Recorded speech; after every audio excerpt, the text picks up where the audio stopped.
오늘의 주제는 하나님의 백성, 하나님의 백성이라고 하는 그 말씀으로 오늘 기도의 제목을 삼기를 원합니다.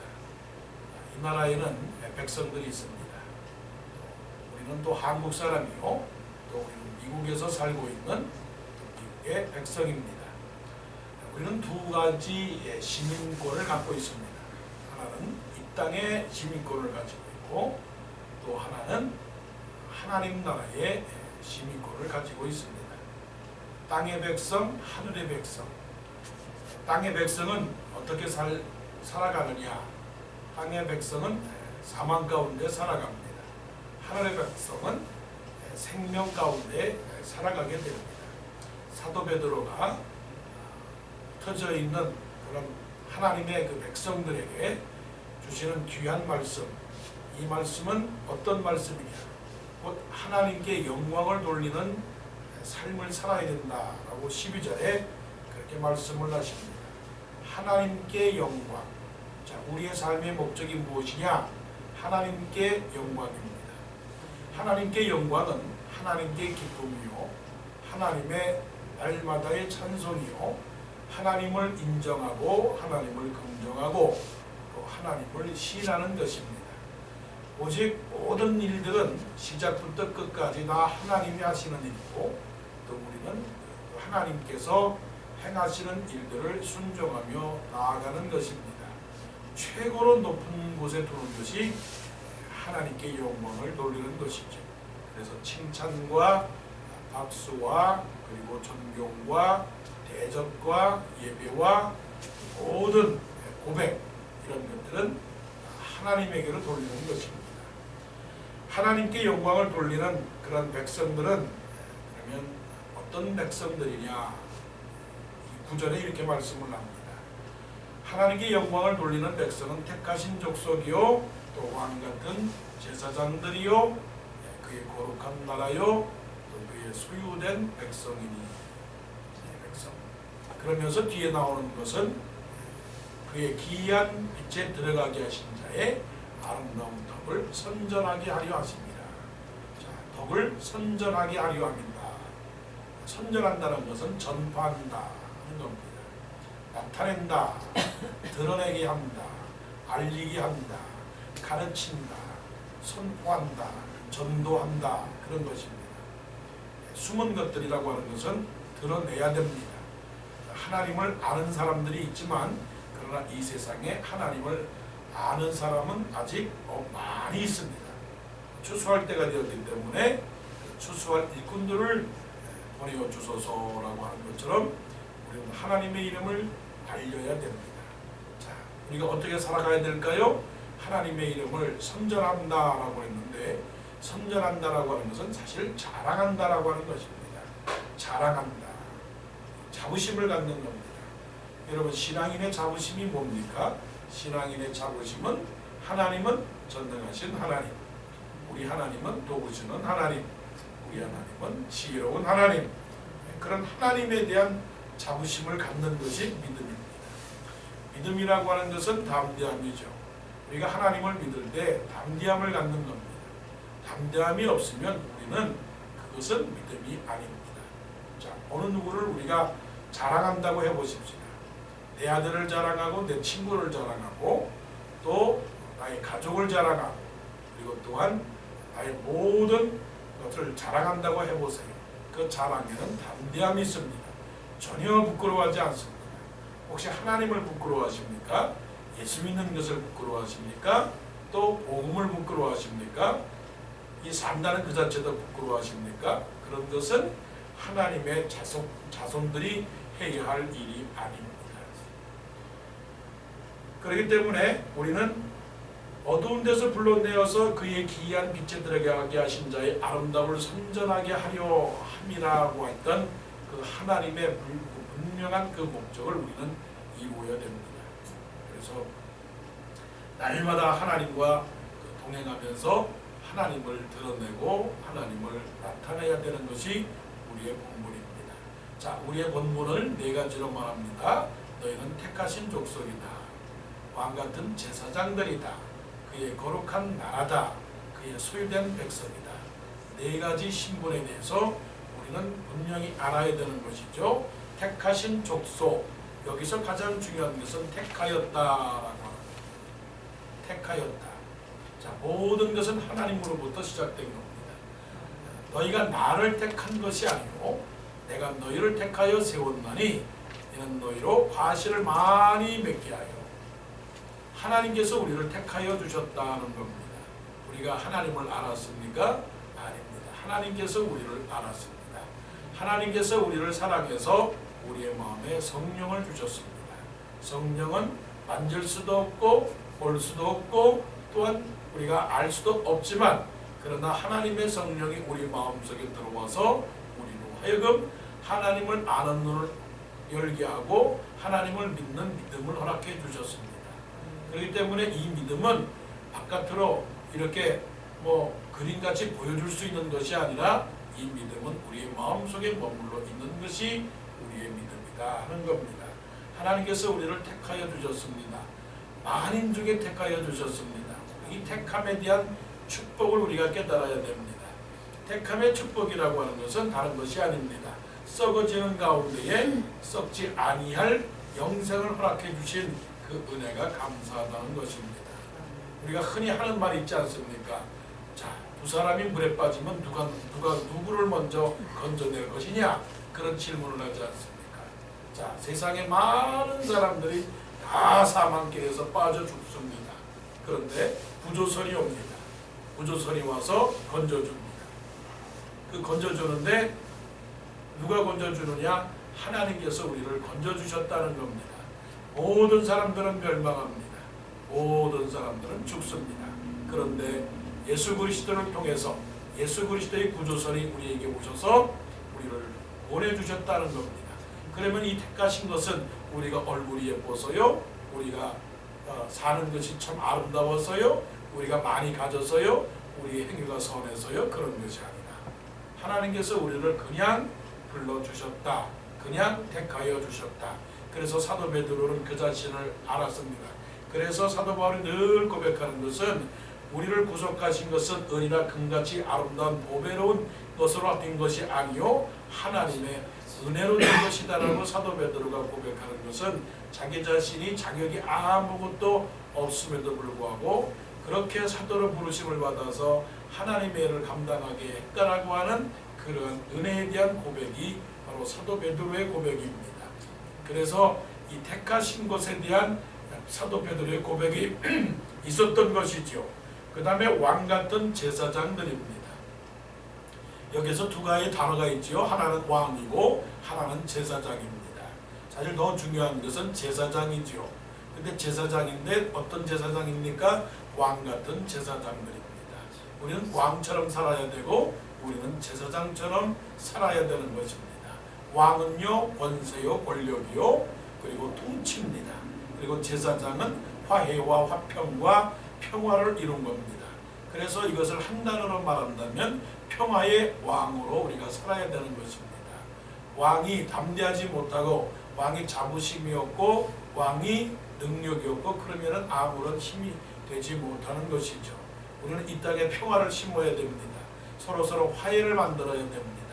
그래서 평화의 사도가 되어서 어느 곳에 가 있든지 내가 있으면은 그곳에 평화가 있고 그곳에 사랑이 있고 그것에 행복이 있어야 되는 것이 예수 믿는 사람들의 도리입니다. 그런데 예수 믿는 사람이 내가 있으면 깨지고 내가 있으면 좀 불편하고 내가 빠져주기를 바라는 그런 예수 믿는 사람이 있으면 왕같은 제사장들이 있는 것은 아니죠. 우리는 세상에 보냄을 받았습니다. 세상에 나가서 직장이든지 가정이든지 어느 모임이든지 어느 사귐이든지 간에 내가 있음으로 말미암아 권세가 있고 내가 있음으로 말미암아 능력이 있고 또한 내가 있음으로 말미암아 모든 것이 평화가 될 수 있는 그런 곳이 되어야 되죠. 거룩한 나라라고 그랬습니다. 두 개의 표현이죠. 하나는 거룩이고 나라입니다. 내가 거룩한 것만이 아니라 내가 서 있기 때문에 내가 서 있는 곳이 거룩해야 된다. 그런 것입니다. 우리의 가정이 거룩해야 되고 직장이 거룩해야 되고 우리의 모든 사회가 거룩해야 됩니다. 거룩하기 위해서는 내가 빛이 되어야 되고 내가 소금이 되어야 된다라고 하는 것입니다. 하나님이 거룩하시니 너희도 거룩하라고 하시는 그 명령입니다. 여기에서 우리가 계속적으로 이해가 안 되는 것은 하나님은 우리의 물질적, 우리의 육체적, 우리의 외모적, 우리의 겉모양적인 면에서 접근해 나가는 것이 아니라 영적인 면에서 접근해 나가고 있다는 거 하는 사실을 염두에 두셔야 됩니다. 그 말씀은 무엇이냐면 하나님은 우리의 외모를 보지 아니하시고 우리의 중심을 보시는 하나님이시라고 하는 것을 꼭 깨달으셔야 됩니다. 하나님께서 우리를 기뻐하시는 것은 우리가 큰 권력을 갖고 우리가 넓은 땅을 갖고 우리가 큰 건물을 갖고 우리가 세상에서 이름을 드러내는 그것을 하나님께서 기뻐하시는 것이 아니라 하나님은 하나님과의 관계 속에서 얼마나 참 하나님의 이름을 증거하는가, 세상에 화평을 전하는가, 얼마나 말씀을 따라 순종하는가, 그것을 보고자 하는 것이 하나님의 뜻이라고 하는 것을 알아야 된다는 겁니다. 그 다음에 이제 그의 소유된 백성이다. 이것은 마지막 하나님께서 우리에게 주시는 축복입니다. 그의 소유된, 소유라고 하는 것은 내 소유가 아니라 누구의 소유입니까? 하나님의 소유입니다. 그런데 우리는 착각하기를 내 소유가 되어야 된다고 생각하기 때문에 불안하고 염려하고 다투고 싸우는 것입니다. 자, 신앙은 무엇입니까? 우리는 하나님의 소유입니다. 하나님의 소유라고 하는 것은 하나님의 것이요 하나님의 종이라고 하는 것이죠. 하나님이 주시는 대로 그저 먹으면 됩니다. 종이 할 말이 있습니까? 주인이 보리떡을 주면 보리떡을 먹으면 되는 것이고 주인이 그냥 국민 그릇 주시면 그걸로 하루 먹고 하루 사는 것이 종이 해야 되는 것이죠. 근데 하나님께서는 그 소유된 백성들을 그냥 놔두지 않는다고 했습니다. 고아와 과부를 버려두듯이 그냥 버려두지 아니하시고 젊은 사자는 궁핍하여 줄일지라도 여호와를 경외하는 자에게는 조금도 부족함이 없이 하나님께서 채워주신다라고 그렇게 말씀하셨습니다. 자, 이렇게 하나님께서 우리를 하나님의 백성으로 삼아주셨으니 우리가 어떻게 살아가야 되느냐? 우리가 담대함으로 살아가야 됩니다. 어깨를 활짝 펴고 살아가야 됩니다. 세상을 두려워하지 않아야 됩니다. 세상을 해치고 나가야 됩니다. 우리는 하나님의 그 이름표를 갖고 있습니다. 우리는 하나님의 백성이기 때문에 이 세상을 향하여 나가야 되는 것입니다. 그래서 이러한 모든 것은 무엇 때문에 이루어졌느냐? 우리를 사랑하시는 긍휼 때문에 그런 것이다. 우리는 긍휼을 얻은 사람입니다. 용서함을 받은 사람입니다. 깨끗함을 받은 사람입니다. 이전에는 백성들이 아니었고 이전에는 하나님의 자녀가 아니었는데 이제는 하나님의 긍휼과 용서함을 받아서 이제 하나님의 원하시는 그 은혜의 그 길을 걸어가는 백성이 되었다라고 하는 것을 베드로가 이렇게 말씀을 합니다. 자, 그러면 이제 어떻게 살아가야 되느냐? 이제 11절 12절에서 우리에게 오늘 이 신분에 대하여 곧 우리가 존재가 되었지 않습니까? 우리가 신분이 누군지 확인하지 않았습니까? 하나님의 백성이 되었다. 그러면 어떻게 이 세상에 살아가야 되느냐라고 하는 그 말씀이 11절 12절에 나오게 되는 건데요. 사랑하는 자들아 거류민과 나그네 같은 너희를 권하노니 영혼을 거슬러 싸우는 육체의 정욕을 제어하라. 너희가 이방인 중에서 행실을 선하게 가져서 너희를 악행한다고 비방하는 자들로 하여금 너희 선한 일을 보고 오시는 날에 하나님께 영광을 돌리게 하려 합니다. 자, 여기에 하나님께 영광인데 하나님께 영광을 돌리기 위해서 우리가 어떻게 살아가야 되느냐? 선한 일을 행해야 된다는 겁니다. 자, 악한 일도 있고 착한 일도 있습니다. 악한 일은 무엇이냐? 무너뜨리는 겁니다. 무너뜨리는 일은 뭐냐? 사단의 일입니다. 왜 무너뜨리게 되느냐? 내가 살기 위해서는 다른 사람들을 무너뜨리는 것이 사단의 일입니다. 사단의 영이라고 하는 것은 시기와 질투와 미움과 교만이 가득 찬 영입니다. 여러분, 우리는 하나님의 영으로 살아가는 사람입니다. 하나님의 영으로 사는 사람은 가난한 사람이요 겸손한 사람이요 또한 믿음의 사람입니다. 이 사람은 남을 세워주고 자기를 희생하고서라도 다른 사람을 세워주려고 하는 아주 그 넓은 사람입니다. 사단이요 에덴 동산에서 에덴 동산에서 하나님과 아담과 하와가 그렇게 동고동락하는 것을 보는 것이 너무 시기심이 너무나 많았습니다. 그래서 뱀이 하와를 꼬였습니다. 그리고 또 그것을 따먹게 했습니다. 그래서 에덴 동산에서 하나님과의 관계를 깨뜨리고 결국은 죄를 짓도록 만들어 버렸다는 겁니다. 그래서 죄의 결국은 사망을 만들어낸 것이죠. 그래서 세상의 영은 사망입니다. 육신으로 사는 것은 죽음입니다. 멸망입니다. 그러나 영으로 사는 것은 영생입니다. 그래서 육신으로 육체를 위하여 심는 자는 육체로부터 썩어질 것을 거두고 성령을 위하여 사는 사람은 성령으로부터 영생을 거둔다는 것입니다. 그래서 성령으로 살아야 돼요. 성령으로 살아가는 사람들은 어떤 사람이냐? 선한 행실. 이것이 오늘 하루를 살아감에 있어서의 주제고 실천사항이고 적용의 말씀입니다. 선한 행실입니다. 그 선한 행실은 어떤 행실이냐? 하나입니다. 나는 희생하고 다른 사람은 사는 것이다. 나는 죽고 다른 사람은 사는 것이다. 열매를 맺는 것이 어떻게 열매를 맺느냐? 열매를 맺는 것은 땅속에 거름이 죽을 때에 땅속에서 죽을 때에 결국은 열매를 맺게 되는 것이지요. 자, 우리는 열매를 맺어야 됩니다. 눈물과 땀과 또 피가 아니고서는 아무런 열매를 맺을 수가 없는 것입니다. 공짜로 예수 믿으려고 하지 마세요. 이 말로는 어떤 말로 표현되느냐 하면 값싼 은혜입니다. 값싼 은혜. 교회 공짜로 다니려고 생각하지 마세요. 여러분들은 공짜로 다니는 분들이 아니니까 무척이나 대단한 희생, 다른 사람들보다 몇 배나 희생을 많이 갖고 있는 사람이기 때문에 여러분들께서 들어야 될 그런 말씀은 아닐지라도 또 새기고 또 명심하고 또 명심하고 또 명심해야 할 것은 예수 믿는 것은 공짜가 아니다.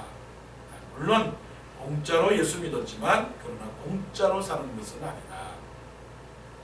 6.25 참전 그 기념관 그 앞에 커다랗게 영어로 쓴 것은 뭐냐면 자유는 그냥 얻어지는 것이 아니다. 곧 자유라고 하는 것은 공짜로 얻어지는 것은 아니다. 그 자유라고 하는 커다란 인간 세계의 아름다운 주제라고 하는 것은 거저 얻어지는 것은 아니다. 그래서 freedom is not free 라고 하는 그런 말로 썼습니다. 하나님의 나라에 가는 것은 은혜로 가는 것이지만 그러나 이 땅에서는 눈물을 흘리며 씨를 뿌리러 나가는 자는 기쁨으로 단을 거두어 드리로다. 울며 씨를 뿌리러 나가는 자는 정령 기쁨으로 단을 거두어 드리로다라고 하는 그 시편의 말씀을 기억해야 됩니다. 요한복음 12장 24절에도 하늘의 밀이 땅에 떨어져 썩지 아니하면 하늘 그대로 있고, 여러분 내가 맹숭맹숭하고 내가 무덤덤하고 내가 아무런 반응도 일으키지 아니하고 내가 아무런 열기도 내지 아니하고 아무런 감동도 느끼지 아니하고 애정도 갖지 아니하고 어떠한 부드러움과 어떠한 열정과 어떠한 헌신이 있지 아니하면 나는 구원받습니다. 나 혼자는 구원받아요. 그런데 나 혼자 구원받으면 에스겔서에서 말씀하시기를 너는 구원받을지라도 다른 사람이 만일에 구원받지 못하면 그 핏값은 너로부터 내가 얻겠다라고 에스겔 선지자에게 말씀하지 않아요? 그러니까 우리는 움직여야 됩니다. 열매를 맺어야 돼요.